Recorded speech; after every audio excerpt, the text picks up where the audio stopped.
लोकतंत्र का मंदिर माना जाता है। यहाँ जनता का हर प्रतिनिधि अपनी बात रखता है, चर्चा होती है, बहस होती है, नाराजगी जताने के लिए हंगामा या बॉयकॉट भी होता है। लेकिन आज हंगामा ही दस्तूर बन गया है, संसद ठप है, सड़कों पर बहस हो रही है। क्या ये संसद की गरिमा का मजाक नहीं है? क्या लोकतंत्र भीड़ तंत्र में बदलता जा रहा है? क्या जो अड़ियल रवैया सरकार और विपक्ष ने अपना रखा है उससे पीछे हटना बहुत मुश्किल हो गया है? और इसकी क्या कीमत देश की जनता चुका रही है? इस सब पर चर्चा करने के लिए आज हमारे साथ शामिल है कांग्रेस के नेता सीपी जोशी, बीजेपी के नेता चंदन मित्रा, एनसीपी के नेता तारिक अनवर और सीएनबीसी आवाज के प्रधान संपादक संजय पुगलिया। स्वागत है आप सबका। चंदन जी, पहला सवाल आपके पास जाता है। 25 कांग्रेस सांसदों के सस्पेंड होने से क्या थोड़ा नुकसान अब सरकार को हो रहा है, क्योंकि कांग्रेस को विक्टिम कार्ड प्ले करने का मौका मिल गया है, विपक्ष इनके साथ आ गई है और कम से कम इस वक्त अपर हैंड नजर आ रहा है। ये भी खबरें आ रही है कि शायद कल उनका सस्पेंशन रिवोक किया जाएगा। देखिए, इनके सस्पेंशन से पहले भी तो संसद में कार्यवाही ठप हुई थी। लोकसभा राज्यसभा कहीं पर कोई बहस, कोई चर्चा, कोई बिल पेश होना, उसके ऊपर बहस या वोटिंग कुछ नहीं हो रहा था। उसके ऊपर जो अशालीन व्यवहार कांग्रेस के सदस्यों ने किया लोकसभा स्पीकर के साथ, वो तो निंदनीय है ही, लेकिन उसके खिलाफ कोई एक्शन लेना तो एकदम जरूरी हो गया था, क्योंकि स्पीकर को जिस तरीके से अपमान किया जा रहा था, उनके सामने मुंह के ऊपर लाके ये प्लेकार्ड दिखाना, ये करना कि टेलीविजन कैमरे में उनका शक्ल न दिखे, इस तरीके की हरकत, और मैं समझता हूं कि बचपना जो है ये लगातार दिन ब दिन उनके बार बार कहने के और अनुरोध करने के बावजूद जब चल रहा था, तो कोई इनके लिए कोई पनिशमेंट का रास्ता, कोई सजा तो देना एकदम आवश्यक हो गया था। अब इस समय कोई नाफा नुकसान का हिसाब निकास नहीं करना चाहिए। संसद की गरिमा को अक्षुण्ण रखने के लिए और ये और नीचे न जाए, इसके लिए कदम उठाना जरूरी हो गया। संसद की गरिमा के बारे में बात हम और करेंगे आगे, लेकिन सीपी जोशी जी, ये भी कहना है कि जो फैसला स्पीकर ने लिया इससे आश्चर्य नहीं होना चाहिए था, क्योंकि अधीर रंजन चौधरी को एक दिन के लिए सस्पेंड किया गया था। सारे जो 25 सांसद हैं उनको नाम लेकर वार्निंग दी गई थी, तो आश्चर्य क्यों है? और आप लोगों को एक तरह से बात को आगे बढ़ाने का मौका मिल गया है।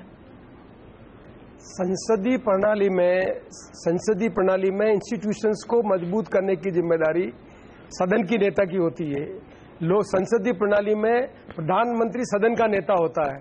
प्रधानमंत्री की जिम्मेदारी बनती है कि सदन के नेता के रूप में जो सदन में सदस्य हैं, जो अलग अलग विचारधारा के लोग हैं, जो जन समस्या को उठा रहे हैं, उनके संबंध में सदन में चर्चा कराएं और अपनी बात कहें।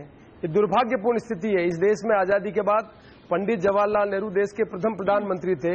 विरोध के पक्ष के लोगों की संख्या ज्यादा नहीं थी, लेकिन इस देश में संसदीय लोकतंत्र को मजबूत करने के लिए इंस्टीट्यूशंस को जो मजबूत करने का काम जो कांग्रेस ने किया, आज उसका विपरीत आचरण भारतीय जनता पार्टी का नेतृत्व कर रहा है। सदन में जो जनता की समस्या है उनके उठाने की जिम्मेदारी विपक्ष की है। आज इस देश में विपक्ष की भूमिका को गौण करने का जो प्रयास किया जा रहा है, ये दुर्भाग्यपूर्ण है। संसदीय प्रणाली में यदि विपक्ष अपनी बात, जनता की बात सदन में नहीं रखेगा तो फिर सदन की महत्ता ही खत्म हो जाएगी। इसलिए संसद जो एक लोकतंत्र का मंदिर है, उस लोकतंत्र के मंदिर में क्या जनता की आवाज को उठाने का अधिकार विपक्ष को नहीं है? यदि विपक्ष को यदि अधिकार नहीं है तो फिर संसदीय लोकतंत्र में लोगों का भरोसा कम होगा, वो देश के लिए ठीक नहीं होगा। जोशी जी, दिक्कत ये है कि आवाज और बहस तो आप कर ही नहीं रहे हैं, और इसलिए जो भी बहस हो रही है ऐसे टीवी स्टूडियोज में हो रही है या सड़कों पर हो रही है। तारिक अनवर जी, आप लोग ने समर्थन किया अगले 5 दिन तक कांग्रेस का सस्पेंशन पर, लेकिन कहां तक ये समर्थन जाता है? और क्या गैर कांग्रेसी विपक्ष पार्टियों में भी एक सेंस है कि ये इतना लंबा नहीं खींचा जा सकता जितना कांग्रेस खींचने की कोशिश कर रही है? नहीं, ऐसी बात नहीं है। देखिए, जैसा अभी सीपी जोशी जी ने कहा कि हमारे देश की संसदीय प्रणाली की एक परंपरा है। जो कुछ सदन में हो रहा था, ये कोई पहली बार नहीं हो रहा था।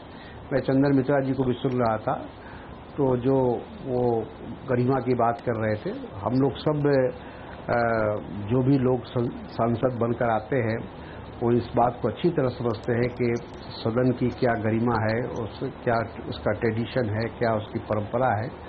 और जो कुछ पहले हुआ, अगर वो ऐसा है कि पहली बार कांग्रेस के लोगों ने या विपक्ष ने अगर पहली बार किया होता तो ज़रूर आप कहते हैं कि साहब ये अपमानजनक है और इससे जो है स्पीकर का अपमान हुआ और सदन का अपमान हुआ, इसलिए ऐसा करना आवश्यक था, उनके खिलाफ कार्रवाई करना ज़रूरी था।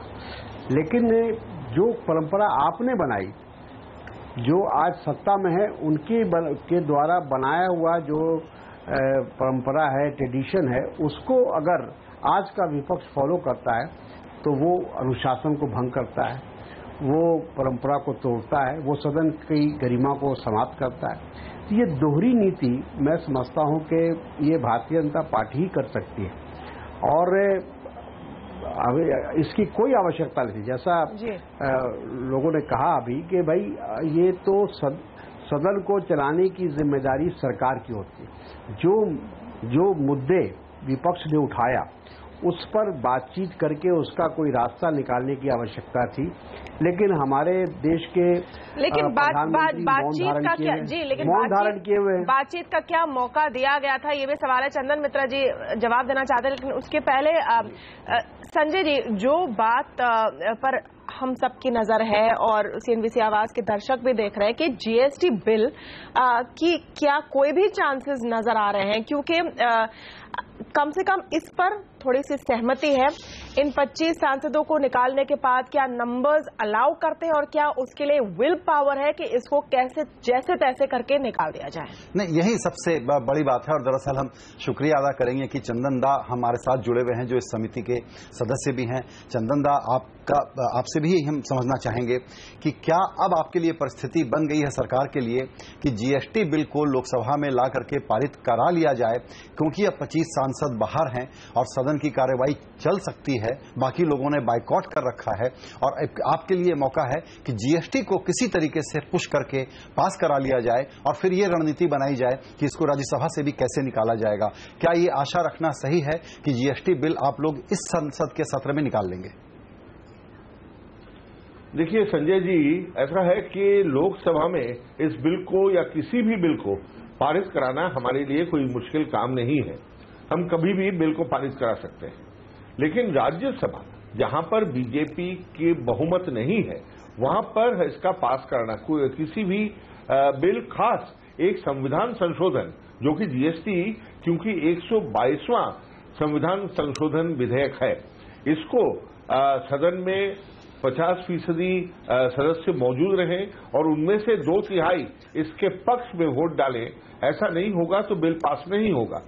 तो इसलिए लोकसभा में पारित हो भी जाए, राज्यसभा में लगता है कि जब तक कांग्रेस ऐसा अड़ैया रवैया अपनाएगा तब तक मुझे लगता है मुश्किल है।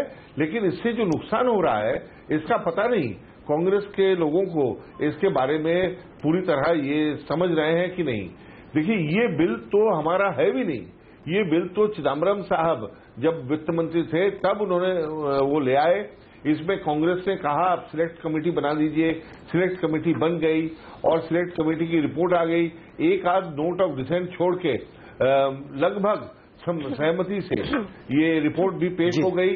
इसमें कोई दिक्कत अड़चन नहीं है, लेकिन इस समय कांग्रेस ने तय कर रखा है कि देश की आर्थिक प्रगति में वो बाधा डालेंगे ही। तो इसीलिए क्योंकि वो नहीं चाहते देश में आर्थिक तरक्की हो, लोगों की भलाई के लिए हम काम करें, तो ये करेंगे, ये विरोध करेंगे। जनता देख रही है। लेकिन चंदन मित्रा जी, आपकी बात बिल्कुल सही, लेकिन आप ये बात करते हुए ये भी याद आ रहा है कि जीएसटी बिल जब यूपीए सरकार के समय पास कराने की कोशिश की जा रही थी तब विपक्ष में बैठे बीजेपी ने आपने विरोध किया था, मुश्किल खड़ी की थी। यही रवैया तब भी था और अगर तब विपक्ष के तौर पर बीजेपी के 25 सांसद सस्पेंड हो जाते तब क्या रिएक्शन होता आपका? देखिए, ये क्या होता क्या नहीं होता, नहीं, हाइपोथेटिकल बात नहीं है, हाइपोथेटिकल सवाल बिल्कुल नहीं है। बात ये नहीं, मैं आपके सवाल का मैं जवाब दूंगा। जरूर बीजेपी ने विरोध किया था, क्योंकि उस समय जो बिल जो लाया गया था वो व्यापक नहीं था। उसमें हम चाहते थे कि कुछ संशोधन हो और ये और राज्यों को ज्यादा बेनिफिट मिले, सुविधाएं मिले, यही हम चाहते थे। इसीलिए हमने कहा था कि बिल को उस समय हमने विरोध किया और स्टैंडिंग कमेटी में भेज दी गई और उसमें कुछ संशोधन परिवर्तन आए। राज्यों ने इस पर सहमति जताई। कुछ राज्य थे बीजेपी शासित राज्य जो इनका विरोध कर रहे थे, उनका विरोध को हमने से निपटा लिया गया और अभी सभी राज्य, ये चीफ मिनिस्टर्स की जो कमेटी बनी थी वहां से सर्वसम्मति से ये बिल पास होकर आ गया।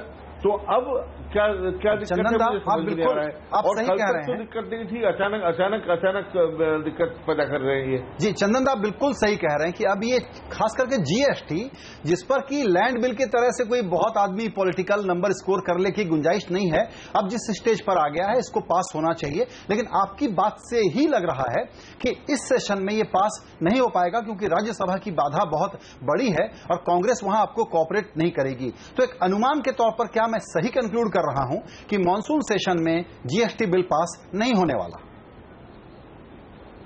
देखिए अभी तो इतना स्ट्रांगली मैं कुछ नहीं कहूंगा और उम्मीद करूंगा, प्रार्थना करूंगा, भगवान से प्रार्थना करूंगा कि कांग्रेस को सद्बुद्धि दे और देश की भलाई के लिए नहीं सामने सा काम तो कर दे। सामने जोशी जी, हम लोग जोशी जी से प्रार्थना करते हैं शांत हो जाए। जोशी जी देखिए, जोशी जी से प्रार्थना करता हूं कि एक दिन के लिए आप शांत हो जाएं और बिल को पारित करा दें। आप मेरी बात से असहमत होंगे लेकिन मुझे ये कहने दीजिए कि इस मुद्दे पर, जिस मुद्दे पर आप लोग इतना अड़ंगा लगा रहे हैं, कोई बहुत स्ट्रांग पब्लिक ओपिनियन नहीं है जहां यह माना जाए कि कांग्रेस ठीक कर रही है। अब लग रहा है कि कांग्रेस विरोध के लिए विरोध कर रही है। आपको अपने कन्विक्शन या क्रेडिबिलिटी को साबित करना है तो आपको यह कहना चाहिए कि ठीक है जीएसटी को आप ले आइए, हम राज्यसभा में मदद करेंगे, पास कराएंगे, क्योंकि अब ये ड्राफ्ट वैसा बन गया है जैसा आप चाहते हैं। नहीं, ऐसा नहीं है। आप स्वयं ने देखा होगा कि पिछले सेशन में सबसे ज्यादा बिल पास हुए। यदि कांग्रेस पार्टी कोऑपरेट नहीं करती तो आज भारतीय जनता पार्टी पिछले सेशन में बिल पास कराने का श्रेय ले रही, वो श्रेय नहीं ले पाती। लेकिन हमें ये नहीं भूलना चाहिए कि आज के जो हमारे प्रधानमंत्री हैं वो एक प्रदेश के मुख्यमंत्री के रूप में उन्होंने जीएसटी का विरोध किया था। ये आज हमें कह रहे हैं कि हम आर्थिक प्रगति को रोकना चाहते हैं। हम इनसे प्रश्न पूछना चाहते हैं कि आर्थिक प्रगति को रोकने का काम किस पार्टी ने किया?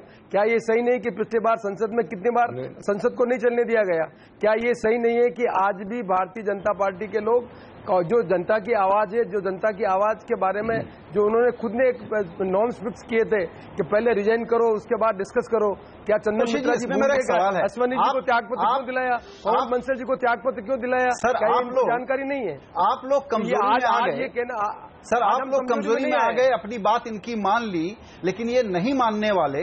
आप लोगों का जो विरोध है उसमें कम से कम एक बार संसद में इसी विषय पर, व्यापम पर और ललित मोदी कांड पर बहस के लिए तो आप तैयार होंगे कि नहीं होंगे? आप तो सिर्फ विरोध करने के लिए विरोध कर रहे हैं।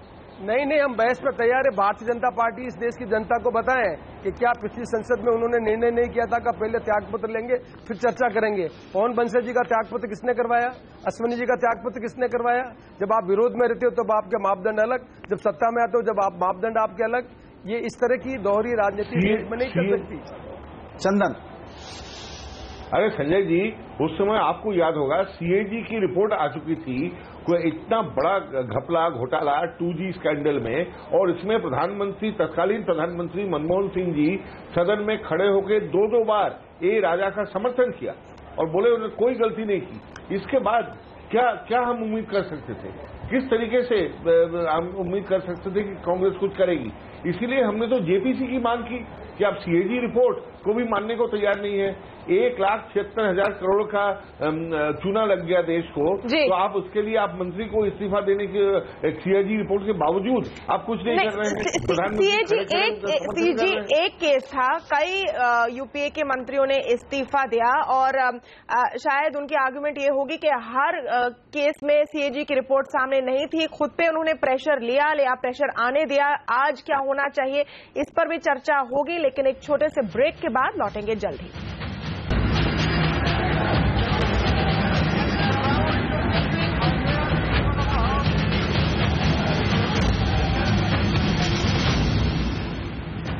नॉर्थ पोल और साउथ पोल की पोजीशन लेकर बैठे हैं सरकार और विपक्ष। खास करके कांग्रेस पार्टी, क्या बीच का रास्ता है? इस पर हम चर्चा कर रहे हैं। तारिक अनवर साहब, आपको क्या लगता है कि बचे हुए दिनों में क्या थोड़ी सी भी ग्लिमर ऑफ होप है, कुछ भी चांसेस हैं कि कम से कम जीएसटी जैसा बिल पास हो जाए, बाकी जो बहस, चर्चा, पॉइंट स्कोरिंग, पॉलिटिकिंग करनी है वो चलते रहे, एक रिसेस लिया जाए बस एक दिन के लिए ताकि ये पुश हो जाए? नहीं, देखिए, अभी जोशी जी ने वही बात कही जो मैं कहना चाहता था कि जितना सहयोग इस सरकार को मिला है विपक्ष की ओर से, शायद ही किसी को मिला होगा। कि पिछले जितने भी सेशन हुए, जितने भी इन्होंने बिल लाया, संशोधन लाया, सबको हम लोगों ने समर्थन किया, लोकसभा में भी, राज्यसभा में भी। जीएसटी भी पास होगा, उसमें कोई कहीं संदेह की बात नहीं है। लेकिन जो सबसे बड़ा मसला वो है कि आज ये जो बात विपक्ष ने उठाया है, अगर उसमें थोड़ा भी दम है तो सरकार को आगे आना चाहिए, सरकार को, प्रधानमंत्री को आगे आना चाहिए। हर मामले में हमारे प्रधानमंत्री ट्वीट करते हैं, लेकिन इतनी बड़ी घटना हो गई और इनके मुख्यमंत्री, इनके केंद्रीय मंत्री संदेह के घेरे में हैं, लेकिन एक शब्द प्रधानमंत्री का अभी तक नहीं आया है कि लेकिन वो कह रहे बहस होगी तो बात करेंगे। वो कह रहे हैं कि बहस होगी। आज प्रकाश जावड़ेकर का स्टेटमेंट है कि बहस होगी तो वो आकर बयान देंगे। सवाल ये बात नहीं, जब बहस होगी आप कहिए कि हम आगे बोलना चाहते हैं, हम इस पर अपनी राय देना चाहते हैं, और आप बाहर में जब ट्वीट करते हैं तो इस पर क्यों नहीं ट्वीट कर रहे हैं आप? और अभी जो कहा गया कि यूपीए में के शासनकाल में इतने मंत्रियों का इस्तीफा हुआ, नटवर सिंह का इस्तीफा हुआ और जो लोगों का नाम अभी गिनाया गया, आखिर हम भी चाहते तो हम उस बात पे अड़ सकते थे कि नहीं, हम नहीं इस्तीफा कराएंगे। लेकिन जब देखा हमने कि हमको सरकार चलानी है, हमको सदन चलाना है और विपक्ष की एक मांग है, तो उस मांग को हम लोगों ने माना, और यही तरीका है लोकतंत्र में काम करने का। ऐसा नहीं लगता क्या कि एक जगह के बाद फिर ये लॉ ऑफ डिमिनिशिंग रिटर्न हो जाता है? अब ज्यादा विरोध जो है इसका कोई फायदा विपक्ष को होगा, ऐसा लगता नहीं? नहीं, ठीक है, हम विरोध के लिए बिल्कुल, हम विरोध के लिए विरोध नहीं कर रहे। अभी जो 4 सेशन या 5 सेशन जो भी हुए हैं, जब से नरेंद्र मोदी जी प्रधानमंत्री बने हैं, किसी भी सेशन में हम लोगों ने किसको रोकने की कोशिश नहीं की, सदन को डिस्टर्ब नहीं किया, हमने सुचारू रूप से सदन चला। तो आज हम क्यों इस बात को लेकर हम खड़े हैं? ठीक है, या कांग्रेस पार्टी, चंदन दा, आप ये बताइए, आप कुछ कहना चाहते थे, लेकिन एक छोटा सा सवाल, और वो ये कि देखिए, संसदीय व्यवहार में ये जरूरी होता है कि जो सरकार है, जो रूलिंग पार्टी है, वो झुक करके और विनम्रता के साथ बात करे। कभी कभी तनातनी हो जाती है, लेकिन उसी से रास्ते निकलते हैं। मुझे लगता है कि सस्पेंशन की घटना इतनी बड़ी है कि दरअसल यहां से और तनातनी बढ़े, ये एक रास्ता है। दूसरा रास्ता ये है कि अब बैक चैनल से विपक्ष के साथ बातचीत करके एक रास्ता निकाला जाए। क्या वास्तव में बैक चैनल से आपके शीर्ष नेतृत्व के लोग विपक्ष के साथ बात कर रहे हैं, या जो हमको दिख रहा है टोटल होस्टाइल माहौल, वही सच्चाई है? संजय जी, आपको मैं एकदम पूरी विश्वसनीयता के साथ बताना चाहता हूं कि हमारे मंत्री और नेता सब लगातार विपक्ष नेताओं के साथ संपर्क बनाए हुए हैं, और बार बार उनसे अनुरोध किया गया है कि हम मीटिंग बुला रहे हैं, आप मीटिंग में आइए, अपनी बात रखिए, और हम आपको आश्वस्त करते हैं कि सदन में बहस शुरू हो जाएगी, प्रधानमंत्री आएंगे, बोलेंगे, आप उनकी बात सुन लीजिए। हमारे मंत्री सुषमा स्वराज जी कल आए थे राज्यसभा, लोकसभा, हर जगह, और अपनी बात उन्होंने रखी, लेकिन उनसे आप सवाल कर सकते थे। आप एकदम सवाल के दौरान बहुत सारी बातें स्पष्ट हो जाती, लेकिन कुछ नहीं, उनको तो जानकारी चाहिए नहीं, उनको सिर्फ डिस्टर्ब करना है, सेशन खत्म करना है ताकि जीएसटी बिल पास नहीं हो। उनका मकसद सिर्फ एक ही है।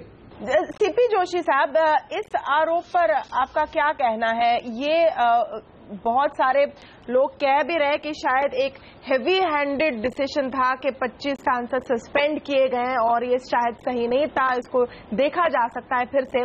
लेकिन पहले इस्तीफा फिर चर्चा का जो नारा है वो एक समय के बाद खींचा नहीं जा सकता, ये मानते हैं आप?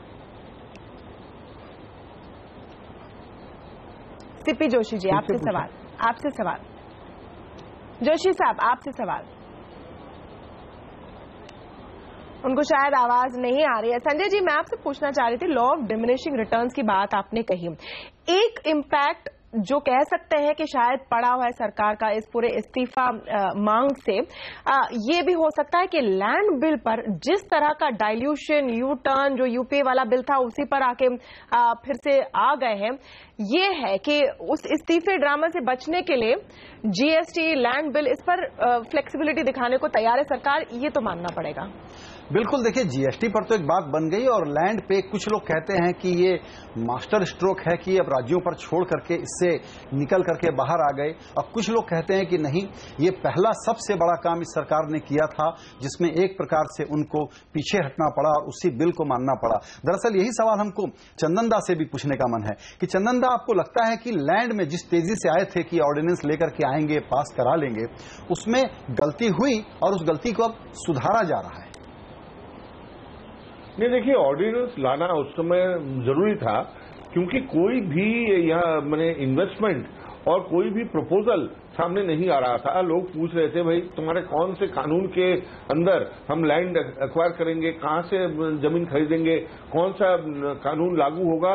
तो ऑर्डिनेंस लाके हमने ये संदेश दिया हमारे भारतीय और विदेशी निवेशकों को कि नहीं, कानून आ रहा है और हम उस कानून को लागू करेंगे। तो आप यकीन मानिए कानून अपनी जगह पर है, लेकिन अब ये देखा जा रहा है कि बीजेपी के भी बहुत सदस्य इसके कुछ प्रावधानों का विरोध कर रहे हैं। तो जो खबरें आई है कि सिलेक्ट कमेटी, शायद ज्वाइंट कमेटी शायद ये सुझाव दे कि इनमें से कुछ पॉइंट्स को छोड़ दिया जाए और यूपीए के बिल को ही थोड़ा बहुत अदला बदली करके ले आया जाए। अब ये हो सकता है, अभी तो रिपोर्ट टेबल नहीं हुआ। अब देखिए सरकार इसको मान लेती है कि नहीं। जोशी जी, आपकी लाइन कनेक्ट हो गई और हम आपसे सवाल पूछ रहे थे, इनफैक्ट लास्ट वर्ड शायद आप ही को जाएगा कि लैंड बिल में वो फ्लेक्सिबिलिटी दिखा रहे हैं, आप वाला बिल फिर से ला रहे हैं, यू टर्न तो हो ही गया इनका, जीएसटी पर आम सहमति बन रही है। इस पहले इस्तीफा फिर चर्चा से एक स्टेप बैक कहीं ना कहीं फेस सेविंग के साथ लेना ही होगा। चंदन जी कह रहे हैं कि आप लोगों से बात चल रही है लगातार। संसदीय लोकतंत्र में जब तक भारतीय जनता पार्टी का नेतृत्व विरोधी पक्ष को बिलिटिल करके संसदीय लोकतंत्र में निर्णय करने की कोशिश करेगा, जनता की आवाज को रोकने की कोशिश करेगा, लीडर ऑफ अपोजिशन को जगह नहीं देगा, तब तक हम समझते हैं कि संसदीय लोकतंत्र में जिस तरह की उनकी सोच है उस तरह से देश नहीं चल सकता। इसलिए उनको अपनी सोच में बदलाव करना पड़ेगा। वो एक प्रदेश के मुख्यमंत्री नहीं, भारत के मुख्यमंत्री के रूप में काम कर रहे हैं। उन्हें भारत के प्रधानमंत्री के रूप में विरोधी पक्ष को अपनी आवाज उठाने का, जनता की बात करने का। तारिक अनवर साहब कह रहे हैं कि प्रधानमंत्री को आकर, जी तारिक अनवर साहब कह रहे हैं प्रधानमंत्री जी को आकर बयान देना चाहिए। अगर वो बयान दे और ऐसा कहे कि मैं बयान दूंगा, तब क्या बहस चलेगी संसद में? सीपी जोशी साहब, इस संसद में कांग्रेस पार्टी हरदम बहस चाहती है। बहस का मुद्दा नहीं है, मुद्दा ये कि जो नैतिक मापदंड भारतीय जनता पार्टी ने स्थापित किए संसदीय लोकतंत्र में, पहले त्यागपत्र फिर बहस, उसी पर हम ध्यान उनका आकर्षित करना चाहते हैं कि जो मुद्दे आज जनता के द्वारा उठाए जा रहे हैं उनके संबंध में बिल्कुल आखिरी उनके खिलाफ कार्रवाई कीजिए, बहस कीजिए। बहस किस बात पर करनी? आखिरी के 15 सेकंड में करना है कि जो जनता कह रही है उसके संबंध में आपको निर्णय लेना है, उनसे पद त्यागपत्र लेना और चंदन जी, सदन में कार्रवाई करनी है। चंदन जी, नहीं, चंदन दा से ये सवाल पूछा जाना चाहिए। चंदन दा, आप ये बताएं कि आइस ब्रेकर लेके आने का काम आपका है। आपने तारिक भाई की राय सुनी, जोशी जी की राय सुनी, दोनों एकदम स्ट्रांग है अपनी पोजीशन पे। वो आइस ब्रेकर रूलिंग पार्टी क्या दे के आएगी, ये बताइए। हम कौन से आइस ब्रेकर को ले आए? ये तो माथे पर बंदूक रखे हुए हैं, बंदूक रख के बोल रहे हैं कि इस्तीफा लो। बिल्कुल नहीं, बिल्कुल नहीं। तो ऐसे और क्या, ये तो हो रहा है। हम तो वही बात कर रहे हैं, कई बार कितनी मीटिंग हो गई। हाँ तारिक भाई, कोई भी जी, हाँ जी, हम ये कह रहे थे, चंदन मिश्रा जी को मैं याद दिलाना चाहूंगा, मैं किसी दूसरे की बात नहीं करना चाहता, विपक्ष की बात करना नहीं चाहता, लाल कृष्ण आडवाणी जी की बात करना चाहता हूं, जो सबसे वरिष्ठ नेता हैं भारतीय जनता पार्टी के। भले ही उनको दरकिनार कर दिया गया, लेकिन उन्होंने भी ये बात कही कि जो भी लोग इस तरह से संदेह के घेरे में हैं उनको अपनी पहले परीक्षा देनी चाहिए। और उसके बाद अगर वो क्लीन निकल आते हैं, और उन्होंने अपना भी उदाहरण दिया कि मेरे साथ भी ऐसा ही हुआ था।